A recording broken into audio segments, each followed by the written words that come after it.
A newlywed nurse died after suffering an embolism on an American Airlines flight that a pilot refused to divert the plane despite pleas from an onboard doctor, it has been claimed.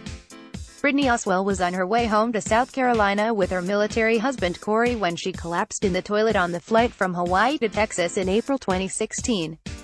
According to a lawsuit filed against the airline, the 25-year-old passed out several times during the flight, and her pulse stopped.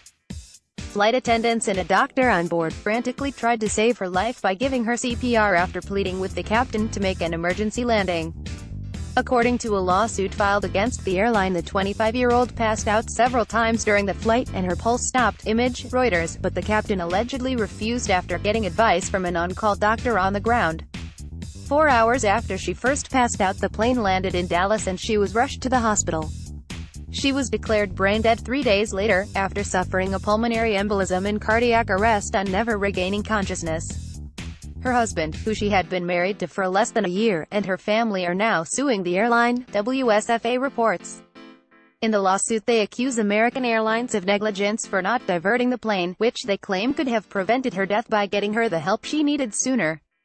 Brittany was declared brain dead 3 days later, after suffering a pulmonary embolism and cardiac arrest and never regaining consciousness. Image, Facebook. The couple were traveling from Honolulu, where Cory was stationed as active-duty military personnel at the time. Brittany became dizzy, disoriented and started slurring her speech, around 3 hours into the flight.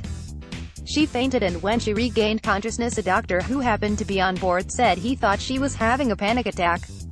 But a little later she went to the bathroom and vomited and defecated all over herself. The doctor told flight attendants to get the captain to divert the plane, but it is alleged that he had to be woken up for cabin crew to speak to him. Brittany became dizzy, disoriented and started slurring her speech, around 3 hours into the flight. File pic. Image, AFP. The pilot allegedly said an on-call doctor on the ground had said to keep flying. The doctor desperately tried to revive her using CPR and a defibrillator but claims no shock came out of the pads as it should, the lawsuit claims. The doctor then gave her a shot of epinephrine to try to revive her, but it did not work.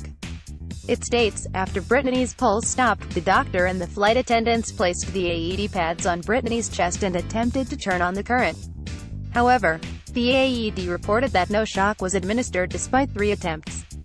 The plaintiffs are informed and believe the doctor and the flight attendants then took turns administering CPR to Brittany. The plane landed in Dallas-Fort Worth Airport approximately 90 minutes after the doctor's pleas to make an emergency landing. Image, Getty. The plane landed in Dallas-Fort Worth Airport approximately 90 minutes after the doctor's pleas to make an emergency landing, and she was rushed to the hospital.